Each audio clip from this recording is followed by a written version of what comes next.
is discussion and possible action to add conditions to the 90-day temporary tavern license held by Nevada Receivership LLC doing business as Crazy Horse 2 in Ward 3. Based on my prior discussions with the City Attorney's Office, they still advise me that because of my prior relationships involving certain persons involved in the situation that I should abstain. I'm going to follow their advice and abstain and turn it over to the Mayor Pro Tem. Thank you, Your Honor. I really appreciate Mr. Signorelli and Mr. Caruso attending this meeting here today. I know that we're supposed to be heard in, I think, 90 days, but I thought it was important enough, and Mr. Jurek concurred that we need to just make sure, clarify some of those conditions. And Mr. Jurek, with that, would you... I'll be happy to, Mr. Mayor Pro Tem and members of council, Mr. Caruso, Mr. Signorelli. We asked that this item be put back on the agenda just to make absolutely certain what we were trying to accomplish with the conditions that were placed on this temporary license when the council voted at the last meeting. I think that we stated pretty clearly in many of our conversations, both here at the council meeting and individually, that the goal of replacing the old regime at the Crazy Horse 2 with Mr. Signorelli was to make sure there was a complete divorce between Mr. Rizzolo and the individuals that worked for him, individuals that were named in the indictment, and the new ownership and management of the club. We thought that we had done that. We received information afterwards that there were other family members that were working there in capacities that we hadn't anticipated. As soon as I called Mr. Caruso, to his credit, Mr. Signorelli's, they were immediately removed from the business. But in order to make it absolutely clear that we want that kind of separation between the old and the new, we are recommending a new condition today, which has been provided to Mr. Signorelli and to his attorney, Mr. Caruso. I would like to read it into the record. The new condition that would be added as special condition number 5 is no person related by blood or who has ever been related by marriage to Frederick Rizzolo shall be employed or allowed on the premises of the business. I'll file that with the clerk and submit it to the council for your consideration. Thank you, Mr. Jurek. Council members, are there any questions on what we're doing here? On the new addition? Yes. No problem. Thank you. Could you read that condition one more time, Mr. Jurek? Mm-hmm. No person related by blood or who was ever related by marriage to Frederick Rizzolo shall be employed or allowed on the premises of the business.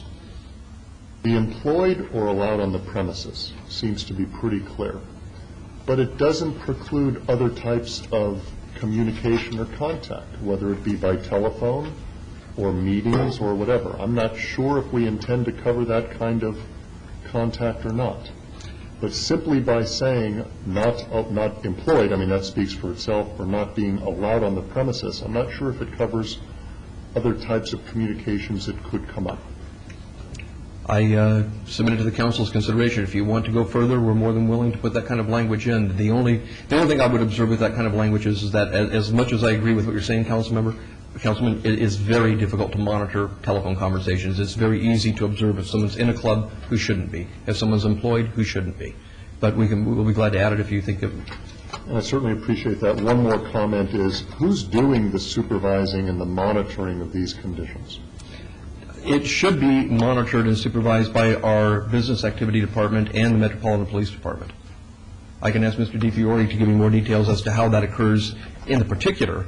But Metro has individuals that operate in an undercover capacity that enter these clubs all the time, that pose as patrons. We enter the clubs when we think it's necessary to just check and make sure conditions are being observed. Sometimes we get phone calls. We roll on those right away and see if there might be a violation in progress. But I'll ask Jim if he wants to step up and add any more detail to that. And the reason I bring this up is it seems to me that in a briefing I had or otherwise that it was private citizens who were contacting us and letting us know of potential violations, which is fine, and we applaud these private citizens for doing what's appropriate, but I just wanted to know what we are doing as a city of Las Vegas. Before turning it over to Jim, let me make an observation with your permission, Councilman, and I know that Mr. Caruso will as well.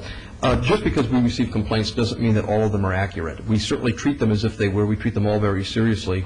I got a fax from Mr. Caruso yesterday because there was an allegation that a member of Mr. Rizzolo's family who was given 7 days to continue at the club was there past the 7 days because her car was observed there. And Mr. Caruso went into great detail to explain to the city that that card had been sold to an individual who worked there and provided proof of that to us. So not necessarily, an observation doesn't always mean that somebody's in violation, but Mr. DeFiore can certainly tell you what's being done to enforce these conditions. Again, I think it was my intent.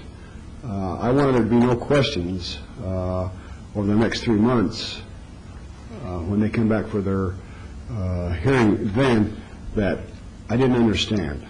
And so this is a time for all of us to put out there what we want, what our intent is, and I certainly appreciate Councilman Wilson's questions. He asked me like an attorney would, so I appreciate that. Mr. DeFiore? Mayor, members of the council, to answer Councilman Wilson's question, typically special investigations section that we work closely with and my business license officers will make routine inspections of not only this club but other clubs here licensed in the city of Las Vegas. And to echo Mr. Jerbick's comments, if we get complaints forwarded to our office, we'll have to make a judgment call on whether or not that is an enforceable complaint or that is something that we can look into. And we'll have to deal with those on a case-by-case basis. We'll deal with Mr. Signorelli and his attorney on this, but we will follow up on anything that we do feel is a substantial nature for us to be concerned with. And one last comment is that it's my impression that Mr. Signorelli and Mr. Caruso have been nothing less than 120% cooperative and reasonable and responsive to all of the city's concerns. Absolutely true. Thank you. Thank you, gentlemen. And again, I just want would you guys like to give us your names and address for the record, please? Thank you, Mayor Pro Tem. Good morning, Mayor Pro Tem and council members. Steve Caruso, the attorney for Nevada Receivership, and Mike Signorelli, and Mike Signorelli is also here. Michael Signorelli, 308 West Iowa. Thank you. Are there any questions? No objection to the city attorney's recommendation. Thank you very much. Again, I want to thank you for being so cooperative with us. I think it's important that you are successful over there, and I know that you're getting your game plan together. I think, I can't remember which one you made a comment to me that you kind of thought you were going to get a turnkey type operation, and it didn't turn out that way, so you're having to go in there and pick out your top captains and lieutenants and stuff like that, so I want to work with you on that. But again, though, I really appreciate your cooperation. And if there's any questions, any of our intent, what the city council wants to do over there, please feel free to call myself or our city attorney, Mr. Jerbick, because I think that there shouldn't be, when we have our hearing in 3 months, if there's any questions. Okay? Thank you, Mayor Pro Tem. By the same token, Mike has repeatedly expressed his gratitude to the city council for being given this chance. Any other questions, comments? Mr. Ross, please. Thank you, Mayor Pro Tem. Mr. Caruso, Mr. Signorelli. Actually, Mr. Jerbick, do I understand this correctly, that there were family members in the establishment since he got his new tavern license? Is that correct? We allowed 2 to stay there for 7 days. And I recall that. Right. 2 And then for 7 after, days. and I think it was right after the hearing we learned that there were other family members that were there, at least one other family member there working as a bartender. And I called Mr. Caruso. One of them worked in the clerical office or timekeeper's office or something. Yes. And let me ask you this, did the transition time all work out? I mean, did it work out for you to get to the point you need to be? Yeah, we did fine. Thank you for your interest. You know what? The time would have had to be been put in anyway. The business is larger than one would think. Currently, I think there's 154 permanent employees. But you know what? Mike would have been there anyway. He's practically living there. Going home to shower and brush his teeth. So we said from the start we were willing to do what needed to be done, and we appreciate. Yeah, we're on. It was okay. It's just I'm kind of shocked to see you guys here again in such a short amount of time, since your promise, Mr. Signorelli, to this council and to this community about the way you're going to run this business in the future. Very important to me anyway, that it's done on the up and up. Again, I'll repeat, these liquor licenses are golden licenses that the city provides, and we want you to be a successful business person, but at the same time, you're back again for certain conditions, and I'm just concerned about that. Let me just respond by, and if I'm, please, Mr. DeFiore or Mr. Jerbick or anyone. Well, I'm not back here because I did something that I didn't live up to. when I go into a facility like this and I go down a work list and I don't see the last name being that, it's very difficult to find out who's related and who's not, very candidly. And I sit there hours and hours and trying to find out who's on first base, who's on second. So actually, I saw the call to the city, and Mr. DiOfiorio knew himself. I contacted him myself and said, I may need some help. So I actually called and asked for what's happening today in a semi-way myself, just so you know that. So it's not a problem I committed. If anybody else, if I'm incorrect, please tell me. So it's not for that reason, just so you know. I was trying to ask for help, make sure I was doing it correctly. I appreciate that, Mayor Pro Tem, if I may. I appreciate your explanation, Mr. Signorelli. I was going to ask you for one anyway, but I think your commitment is firm to this council and to this community to do the right thing, and it sounds like you're heading in that direction. Mr. Jervik, am I to understand that if within 90 days no council member brings this up again, their license just expires by law? Is that correct? That's their correct. temporary license expires by law? That's correct. It And takes an affirmative action by the council to continue, for this business to continue past the 90-day license. So in light of that, you know, I'm sure you're having a challenge making sure who's on first base and who's doing what, but please, again, recommit yourself to making those significant changes at that location. I'd appreciate that. Thank you, Mayor Pro Tem. Thank you. Any other questions or comments? I'd move to add that condition that Mr. Jervik read to us. Any questions on that condition? And I'll make a motion to follow Mr. Jervik's recommendation. You've heard the motion. Please cast your vote. Please post. Motion carries. Thank you. Thank you. Thank you very much. Good luck. Thank you, Michelle. Item 44, discussion and possible action related to the report on the Department of Detention and Enforcement jail bed expansion at 3300 Stewart Avenue in Ward 3. Marshall, how are you? Good, sir. Thank you. Good morning, Your Honor, council members. My name is Karen Coyne. I'm the chief of the City of Las Vegas Department of Detention and Enforcement. As you know, the city is responsible for housing misdemeanor offenders who commit their crimes within the city limits of Las Vegas. And as a result of that, our department runs the day-to-day operations of a 1,200-bed facility at the Stewart Mojave Detention Center. Recently, we achieved a milestone in our nation's history by accomplishing a population, or reaching a population, rather, of 300 million strong. Our offender population in this country, interestingly enough, has grown as well, from 192,000 in 1969 to today of over 2.5 million prisoners in custody. We've certainly seen or experienced that growth, our own share of that right here in this valley, both with our regular population and those who we house at our facility. In July of 2000, we recognized that it wasn't just an anomaly, that we were continuing to exceed our available bed space at the detention center. And as a result of that, we were successfully funded and commissioned a study with a local architectural firm to determine what our existing space needs were and what they would be to carry us through our 15-year plan.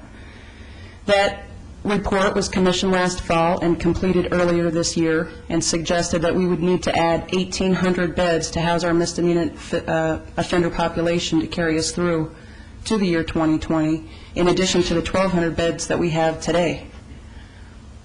The growth numbers that I shared with you just a few minutes ago, while I'll make it clear I'm not here to speak on behalf of any other public safety agency today, those numbers have contributed to a valley-wide need for increased jail bed space.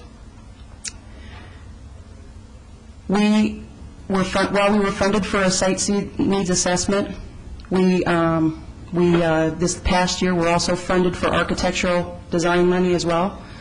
However, in the 5-year CIP plan, we're not funded for construction for any of that facility, and so it would seem rather irresponsible for us to plan a building that we've neither identified an actual site nor have the construction funds to erect that structure. So we had to step back and take a look at what our options were, and they're limited. We've had the luxury over the past 7 years or so to contract with other public safety agencies in the valley to help assist them with their bed needs, and we can no longer continue to do that. Not without consequence, that is. In July of this year, we made official notice to the United States Marshal Service, who we contract with, to provide 200 beds to house their federal offenders, some of the most violent criminals that commit crimes right here in the city limits of Las Vegas. Unfortunately, we had to ask them to consider exiting our facility. It imposes a great hardship for them for a number of reasons. One, because of the fact that these offenders do commit their crimes here in the city of Las Vegas, but also in the arena of having access to those offenders for both the U.S. Attorney and the U.S. Public Defender. The Office of the Federal Detainee Trustee and representatives from both the local and the national office of the United States Marshal Service contacted us in September and asked if we would work with them to look at some alternative housing solutions, which we did. We looked at everything from tent structures to sprung structures to modulars, all in an effort to have a timely solution to an immediate problem. Unfortunately, the only land that we have at this point in time is on our existing 15-acre parcel at the Stuart Mojave Center. And while that parcel is not an impossible area to expand, it certainly offers some significant challenges. Buildings set asides from one to the other pose a problem just because the space is nearly completely encumbered. We are also tapped out with water and power. And while these aren't impossible, they certainly add time, most importantly, to this potential project. But we also project it would add additional money as well. And she's also got to fight the councilman of the ward also. As a result of that, it became clear fairly quickly to both us, the city, and to the United States Marshal Service that we were not going to be able to continue to accommodate their needs. They have asked, and we have accommodated, or agreed rather, to provide 10 beds for their inmates who are actively involved in trial. But it is our intent, based on where we're at today, to, with your support, ask them to exit the facility within the next 30 to 45 days. What will that do for us? It'll give us an opportunity to gain immediate capacity to expand our existing booking area, which, if I could just offer, we book 35,000 prisoners a year at that facility, and our booking area is about 250 square feet. We also have encountered a significant increase in the number of inmates that we house that require, whether it's due to medical, mental, physical, or disciplinary issues, they require isolation space, and we are woefully underbuilt for isolation space. This, too, will allow us to regain an entire unit that we can designate as isolation space, and so in the short term, or the immediate rather, it will help us if it's going to buy us just a little bit of time. On a short term, rather than an immediate basis, we are hoping that the county will be successful in selecting a site and constructing their short-term, low-level offender facility that perhaps in the long term we can either co-locate with them for our long-term needs, or we can seek land in other areas, such as out to the far northwest where there are other existing correctional facilities, or even to the far south. We're open to anything at this point. But that's where we're at today, and I'd be open to questions if you have any at this point. All right, thank you. Mayor Pro Tem. Yeah, I got one important question. If we're asked to unhouse these federal prisoners, how much money flow are we going to lose? Sir, the daily per diem rate right now is $71.85 per inmate. We hit Approximately how much? $3.5 million through the end of this fiscal year. Any other questions at this time or comments? Councilman Wilson? Thank you, Mayor Pro Tem. First of all, I want to thank you for the briefing you gave me yesterday, and I just want to bring something to everybody's attention. Karen, what you did yesterday was you came in and you gave me a bullet point list of things you were going to cover in your briefing. And it was very helpful because as you briefed me, I could follow along in writing what you were discussing. Number two, I had it for future use. If I wanted to go back to a point you made, I had it there in writing. And it's just, food for thought, perhaps in other briefings, and I'm not saying in every briefing, but it was just a very good way to present information, and it was consistent, and perhaps we should look at doing that for some of our other briefings. Thank you. Glad you found it useful. Thank you. Anybody else? Councilwoman? Yes, Mr. Mayor, I just wanted to say to Karen, you've really looked at all the possible alternatives, and your backs are against the wall, aren't they, in this? I mean, that's just getting down to it. There doesn't seem, from what I've understood, that it would have to lose the $3.5 million because we have no space. There's just nothing we can do about it. And my understanding is that you've looked at numerous alternative ways, and it doesn't seem that any of them could work out. We've looked at many alternative options, you're right. None of them really fall within the time frame that we're under. We really need to do something about the conditions of confinement that we are currently experiencing. And you were very kind to show myself and my staff when we toured your facilities. You showed us, you didn't have to mention to us, we saw the confinement and the shortage of space there. It is an obvious need, and I just wanted to reemphasize that this has been something that you have studied very long and carefully, and this is the only alternative it seems we have at this point. Thank you. Thank you. Did you wish to be heard? Thank you, Mayor and council members. John McGowan, Las Vegas resident. In the public perception, this is a extremely serious matter and worthy of your utmost serious consideration. It is evident that Chief Coyne is doing an excellent job, in my opinion. Very diligent and, right to the point, very assistive to not one council person, but certainly all. We have access to the same bullet points. The need is increasing, not decreasing. It's not temporary. It is henceforth in perpetuity.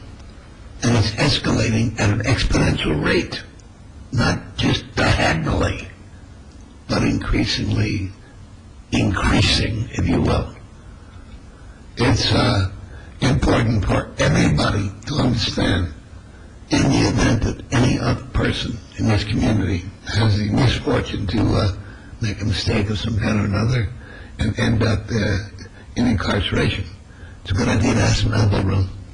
So I say in all earnestness, provide the additional consideration that is requested very eloquently by Chief Coyne as a part of their important duties and responsibilities. She's bringing that message to you. You have the ball in your court. I say enthusiastically support her request. Thank you very much. Did you want to be heard? Let's make it short, though. This is not really public comment. Okay. I just want to say, in order to, once again, this is Vice President, I would just like to point out that the federal government has the idea of a read and see program. So if they need help with the quality as far as getting grants and money to help them build facilities, that is absolutely a good lot of intent that they use.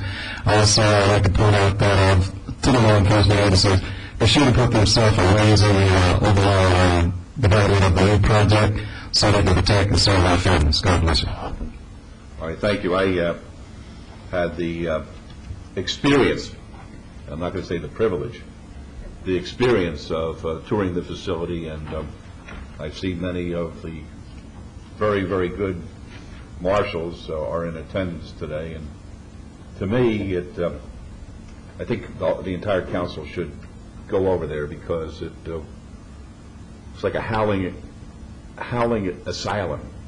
When I walked in there, and I was saying to myself, "Wait a second, what do we have here? This isn't what I had envisioned." I spent plenty of time visiting clients in jails over my prior career, but this was a situation that was just begging for some kind of judicial intervention, and we worked very closely. As a matter of fact, I was with Judge Crow this past Saturday when we dedicated the Liberty Bell, and he said he appreciated how much the city tried to accommodate the federal prison program over there, but I explained to him in no uncertain terms, we can't have it both ways as a city. We can't say that we're going to enforce the laws on the streets and we're going to treat criminals harshly in order to make Las Vegas a safer place, and then not have the ability to incarcerate those that after they receive all the due process to which they're entitled, if they're found guilty, where the lesson is taught, so to speak. So he understood that, and he indicated to me that most likely the federal authorities will be looking towards Florence, Arizona. It's a real pain in the butt. There's no question about that. To drive over there, it's about an hour. And attorneys are going to have to visit their clients there, and they're going to have to transport back and forth. But we have an obligation to our constituents where this is our jail, and we have to take care of our court when our court sentences people. But I just wanted to take this opportunity to thank the folks who work over there, because it's not an easy job, and it's remarkable to me that at least in the 7 years that I think I've had a bit of a handle on what's happening over there, there hasn't been an incident. To me, that's extraordinary, and I knock on wood to make sure that that continues to be the case. But I don't think we have a choice, and I think that the federal folks understand that. So I don't have a problem with this particular situation. Thank you, Your Honor. Chief, I've been over at that detention center quite a few times, but I want it understood that what we're proposing here today is like a little teeny Band-Aid on a huge, huge cut.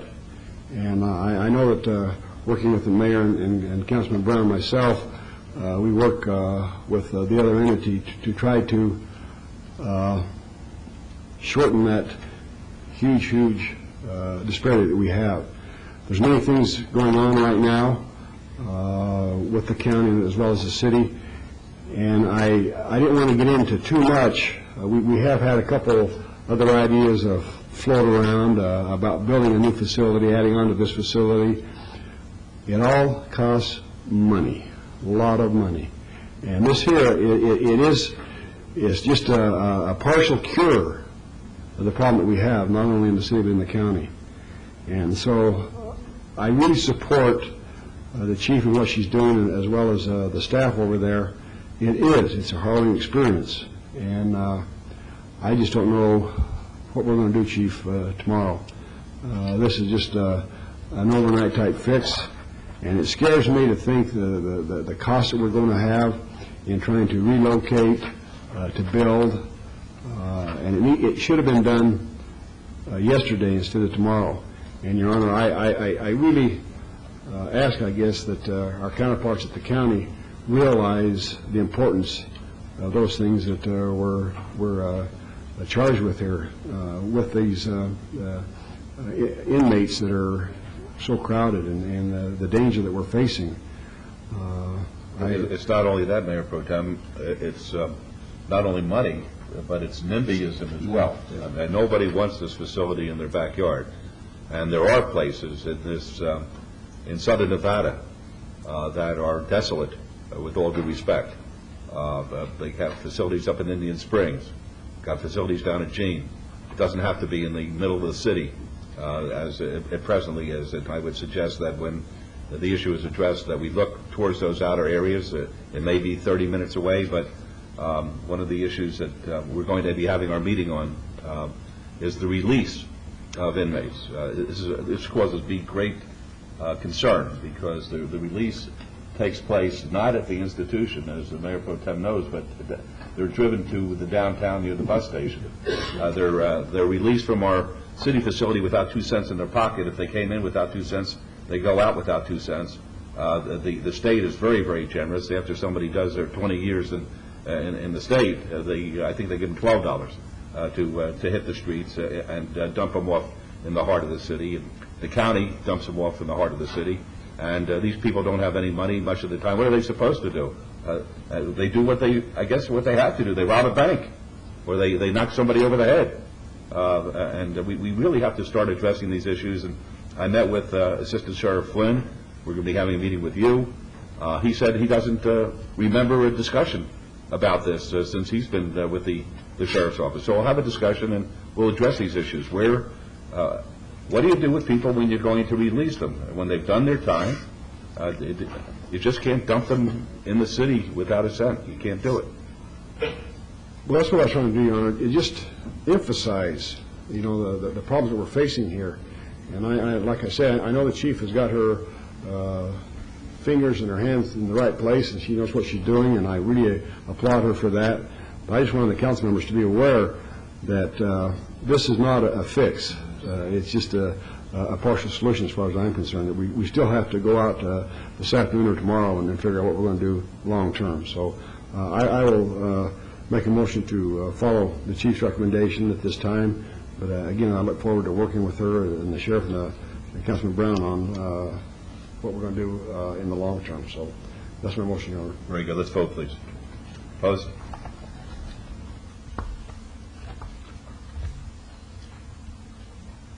Motion carries. Thank you for the report. Thank you. All right, item 45 will be trailed to be heard this afternoon in conjunction with item 81. We'll move on to 46. 46 is discussion and possible action regarding temporary approval of a new wine, beer, cordial, liqueur tasting license subject to the provisions of the Planning and Fire Codes and Health Department regulations for Wino Inc. I love that name. Doing business at 7220 Azure Drive in Suite 120 in Ward 6. Mr. DiFiore. Mayor, members of the council, council may recall 2 weeks ago we approved the package license for this business, and this license being considered today is in conjunction with the package license. The applicant does meet all the prerequisites for temporary approval, and my recommendation today would be to have council approve this for a temporary license to run concurrently with a 6-month review of the package license, which I believe would be on April 18th, 2007. Thank you. Yes, sir. Good morning, Your Honor, members of City Council. My name is Tony Celeste, and I'm here on behalf of the applicant, and we are in agreement with everything. Very good. Are there any questions of either gentleman? All right, hearing none. Councilman Ross. Thank you, Your Honor. Move to follow staff's recommendations for approval. Let's vote, please. Opposed? Bless you. Motion carries. Good luck to you. Thank you. Have a good Item morning. 47 is discussion and possible action regarding temporary approval of a new beer, wine, cooler, off-sale license for MNDG doing business as Charleston Champ at 4030 West Charleston Boulevard. This is in Ward 1. DiFiore. Mayor, members of the council, let me ask the council consider an amendment to this application. Although there's an existing business at this location, the applicant today has made payment for purchase of a new license, so I would like to have the council consider this as a new beer, wine, cooler, off-sale license. And having said that, he does meet the prerequisites for a consideration of a temporary approval, and my recommendation would be to have council approve this temporarily with the conditions imposed, as well as allowing the director or designee to grant a permanent license upon the receipt of a favorable police report, or extend the temporary license if the police report is not completed during the temporary licensing period. All right, thank you, Mr. DiFiore. Gentlemen? Dean Hermione, I'm counsel for MNDG, and Mr. George Dima, and this is Mr. George Dima. All right, be happy to hear from you now. My name is George Dima. Thank you very much to give me that opportunity to be today for this kind of great ceremony. And it's my pleasure to meet you, all these gentlemen.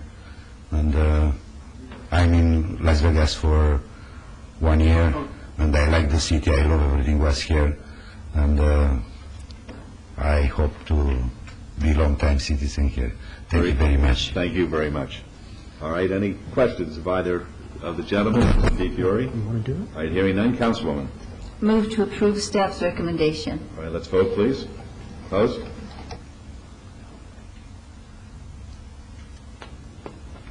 Motion carries. Good luck. Thank you very much. Good luck. Item number 48 is a public hearing and possible action regarding the continuation of the traffic signal impact fee program and an update to the capital improvement plan map. This pertains to all wards. This is a public hearing, which is now declared open. Mr. Kukowski. Good morning, Mayor and Council. By state law, we are required to re-examine the traffic impact fee program, consider continuing that program or modifying it. Staff recommendation is to continue the program, modify the city limits to reflect what they are today, and add 27 new signals to the system. We're here to answer any questions. All right, thank you. Are there any questions of the three gentlemen? All right, folks, this is a public hearing. If anybody would like to be heard, it's the time to be heard.